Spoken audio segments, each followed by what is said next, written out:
businesses, your cooperatives, and your business studies. Be full of hope and blessings for your job. Because if you love it, even if it's not as it should be, you are already changing it.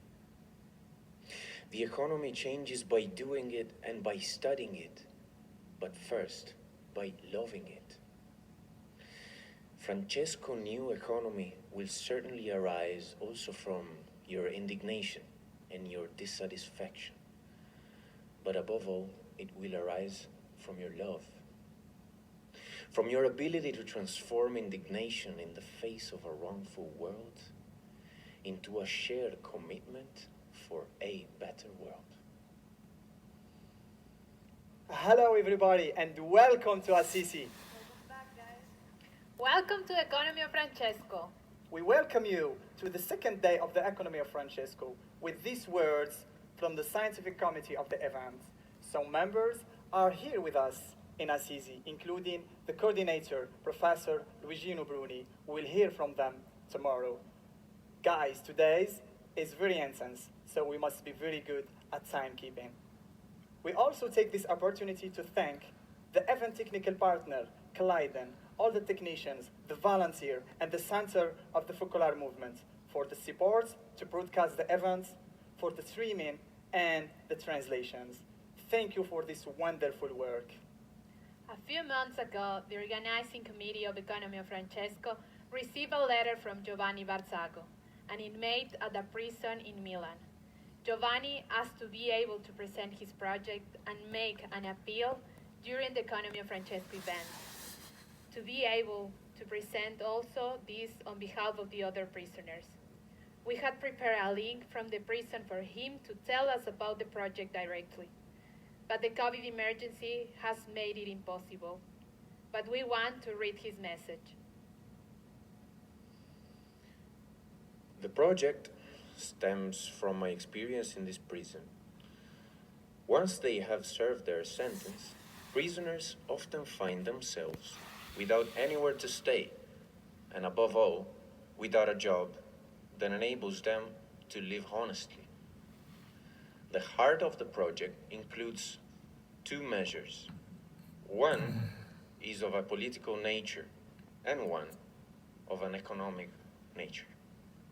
For the normative part, we ask the event to put pressure on the Italian legislature to pass a law that facilitates entry into the world of work.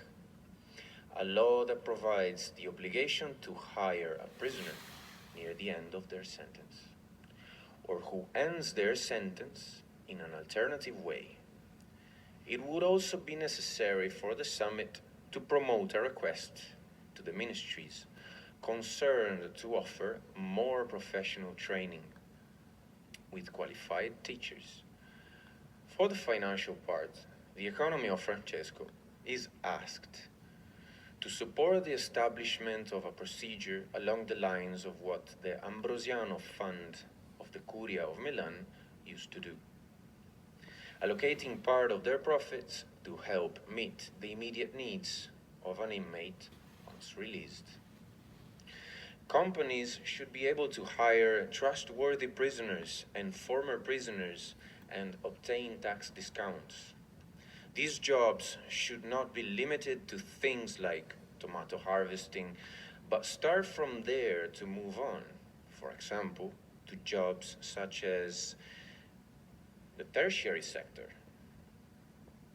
I hope that the forum can find the time to develop this simple idea of mine, transforming it into a concrete project that can allow people who have made mistakes to have a second chance, and therefore an opportunity to make their contribution to the development of society in compliance with the laws and civil coexistence, but above all, for the good of everyone. I take this opportunity also on behalf of all prisoners to thank the organizers for their receptiveness.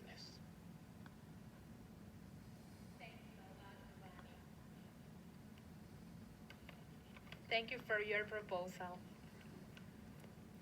The issue of reintegrating prisoners into the workplace once their sentence has been served is broad and a global issue.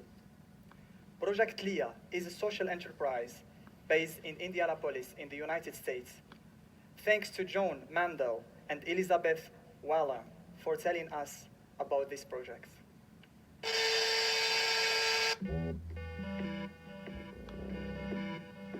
Only 4% of the world's female population lives in the US, but the US accounts for over 30% of the world's incarcerated women. Upon release, women must obtain stable employment, locate safe and drug-free housing, and comply with many probation or parole conditions and fees, all while trying to reunite with their families. Employment is the #1 indicator towards the return to incarceration. However, nearly 60% of women report not having full-time work in the month prior to arrest.